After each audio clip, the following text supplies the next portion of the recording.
വാഗ്ദത്ത കനാനിലേക്ക് യാത്ര ചെയ്യുന്ന ഇസ്രായേൽ മക്കൾക്ക് മുൻപായി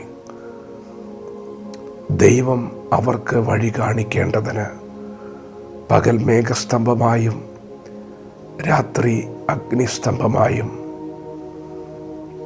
മുൻപേ നടന്നു. പ്രിയപ്പെട്ടവരെ, മരുഭൂമിയിലൂടെയാണ് ദൈവം അവരെ നടത്തിയത്. മാറായിൽ ആ കൈപ്പേറിയ അനുഭവത്തിൽ ആ മാറായിലെ വെള്ളം ദൈവം അവർക്ക് മധുരമാക്കി. 3 ദിവസം വെള്ളമില്ലാതെ ആ മരുഭൂമിയിൽ അവർക്ക് നടക്കേണ്ടി വന്നു. എന്നാൽ ഈ മരുഭൂമിയിലും അവരെ നടത്തുവാൻ ദൈവം ശക്തനാണ്. അത്ഭുതകരമായ ദൈവപ്രവൃത്തിയെ വെളിപ്പെടുത്തിക്കൊണ്ട് തന്നെ ദൈവം അത് സാക്ഷ്യപ്പെടുത്തി. അതിനുശേഷം അവർ എലീമിലെത്തി. അവിടെ അവർ വെള്ളത്തിനരികെ പാളയമിറങ്ങി. അതിനുശേഷം അവർ സീൻ മരുഭൂമിയിലെത്തിയപ്പോൾ വീണ്ടും ഇതാ വെള്ളമില്ലാതെ വലയുന്നൊരനുഭവം. വീണ്ടും അവർ പിറുപിറുക്കുകയാണ്. അവർ ദൈവത്തോട് പിറുപിറുക്കുകയാണ്. ദൈവം അവർക്ക് വൈകുന്നേരത്ത് തിന്മാൻ കാടപ്പക്ഷിയെയും പ്രഭാതത്തിൽ മന്നയും പൊഴിച്ചു കൊടുത്തു. പ്രിയപ്പെട്ടവരെ, അത്ഭുതകരമായ ദൈവപ്രവൃത്തികൾ ദൈവം നടത്തുന്ന വഴിയിൽ മറഞ്ഞിരിക്കുന്നുണ്ട്. നിങ്ങളത് കാണാൻ പോവുകയാണ്. അത് നിങ്ങൾക്ക് വേണ്ടി ദൈവം മറച്ചു വച്ചിരിക്കുന്നതാണ്. വാഗ്ദത്ത കനാനിലേക്കുള്ള യാത്രയിൽ ദൈവം നിങ്ങൾക്ക് വേണ്ടി ചിലത് മറച്ചു വെച്ചിട്ടുണ്ട്.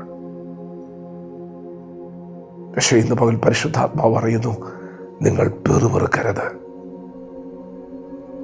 ചില സമയം മറുപടി വൈകുന്നത് പോലെ അനുഭവപ്പെട്ടാലും, ദാഹം അനുഭവപ്പെട്ടാലും, തളരുന്നത് പോലെ തോന്നിയാലും പിറുപിറുക്കരുത്.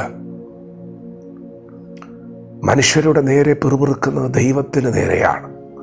അവർ മോശയ്ക്കും അഹരോനും നേരെ പിറുപിറുത്തു. ദൈവം പറഞ്ഞത് അവർ എൻ്റെ നേരെ പിറുപിറുത്തു എന്നാണ്. ദൈവം അവർക്ക് വൈകുന്നേരം കാട ഇറച്ചി കൊടുത്തു, പ്രഭാതത്തിൽ മന്ന കൊടുത്തു.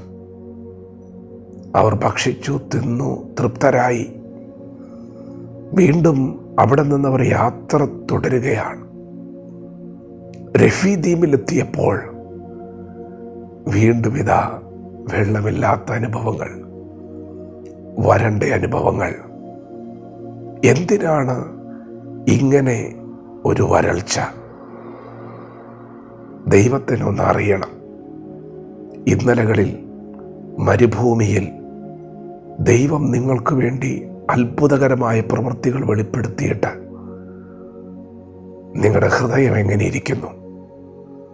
ഇനി അങ്ങനെ ഒരു വരൾച്ച വന്നാൽ ഇന്നലകളിൽ പിറുപിറുത്തതുപോലെ വീണ്ടും പിറുപിറുക്കുമോ? ആ ഹൃദയത്തിലിരിക്കുന്നത് എന്താണെന്ന് ദൈവത്തിനൊന്നറിയാൻ ദൈവം അങ്ങനൊരു മരുഭൂമി അനുവദിച്ചു കൊടുത്തു. പ്രിയപ്പെട്ടവരെ, ഇന്നലകളിൽ ദൈവപ്രവൃത്തി കണ്ടവർ ദൈവം പറയുക, അവർ എൻ്റെ പ്രവൃത്തി കണ്ടിട്ടും എന്നെ ശോധന ചെയ്തു. രഫീദീമിൽ വന്നത് പിറുപിറുപ്പല്ല, രഫീദീമിൽ വന്നത് കലഹമാണ്. അവർ കലഹിക്കുവാൻ തുടങ്ങി. പ്രിയപ്പെട്ടവരെ, നിങ്ങൾക്ക് ഒരു പരീക്ഷ വന്നാൽ ഒരു പോക്കുവഴിയുണ്ട്. അതിൻ്റെ നടുവിൽ ഒരു വിടുതലുണ്ട്, കരുതലുണ്ട്. അത് വെളിപ്പെട്ടു വരും.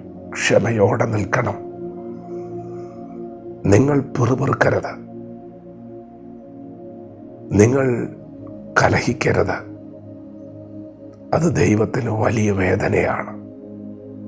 തിരുവെഴുത്ത് പറയുന്നു, ദൈവം അവരെ പഠിച്ചു, ദൈവം അവരെ അറിഞ്ഞു. അവർ തെറ്റിപ്പോകുന്ന ഹൃദയമുള്ളൊരു ജനമെന്ന്. എൻ്റെ വഴികളെ അറിഞ്ഞിട്ടില്ലാത്തവരെന്ന് ഞാൻ പറഞ്ഞു. പ്രിയപ്പെട്ടവരെ, ജീവിതത്തിൽ എന്തെങ്കിലും തെറ്റ് പറ്റിയിട്ടുണ്ടെങ്കിൽ, വീഴ്ചകൾ വന്നിട്ടുണ്ടെങ്കിൽ, മടങ്ങി വരാൻ ഇന്ന് പകൽ ദൈവം നമുക്കൊരവസരം തന്നിരിക്കുകയാണ്. ദൈവത്തോട് പറയാൻ, ദൈവമേ, അങ്ങേ വേദനിപ്പിക്കുന്ന വാക്കുകൾ എന്നിൽ നിന്ന് വന്നിട്ടുണ്ട്, ഞാൻ പെറുപിറുത്തിട്ടുണ്ട്, എന്നോട് ക്ഷമിക്കണമേ, എന്നെ സഹായിക്കണമേ. നമ്മുടെ കർത്താവായ യേശു ക്ഷമിക്കുന്നവനാണ്. ഒരു മാറ്റം വേണം, നിശ്ചയമായി ഒരു മാറ്റം വേണം. ഒരു ഹൃദയ പരിച്ഛേദന ആവശ്യമാണ്. ഇനിയും പിറുപിറുക്കാനല്ല, ഇനിയും കലഹിക്കാനല്ല, ഒരു മാനസാന്തര അനുഭവത്തിലേക്ക് ഇന്ന് പകൽ ഒന്നേൽപ്പിച്ചു കൊടുക്കുമോ? ദൈവം ക്ഷമിക്കുന്നവനാണ്. ദൈവം നിങ്ങൾക്ക് പുതിയ ആരംഭങ്ങൾ നൽകുന്നവനാണ്. ദൈവം ആകാശത്തിലെ നന്മകൾ നൽകുന്നവനാണ്.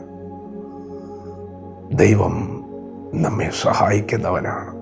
പ്രിയപ്പെട്ടവരെ, ഈ അവസരത്തെ നാം തക്കത്തിൽ ഉപയോഗിക്കണം. ദൈവത്തോട് നിരപ്പാകേണ്ട മേഖലകളുണ്ടെങ്കിൽ നിരപ്പായി ഒരു ശുഭയാത്രയ്ക്ക് വേണ്ടി പ്രാർത്ഥിക്കുക. വാഗ്ദത്ത കനാനാണ് നമ്മുടെ ലക്ഷ്യം.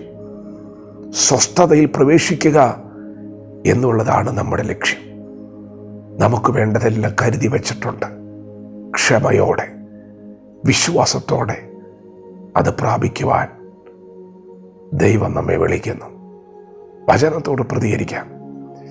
ദൈവം നമ്മെ ഓരോരുത്തരെയും പകൽ അനുഗ്രഹിക്കുമാറാകട്ടെ. ആമേൻ.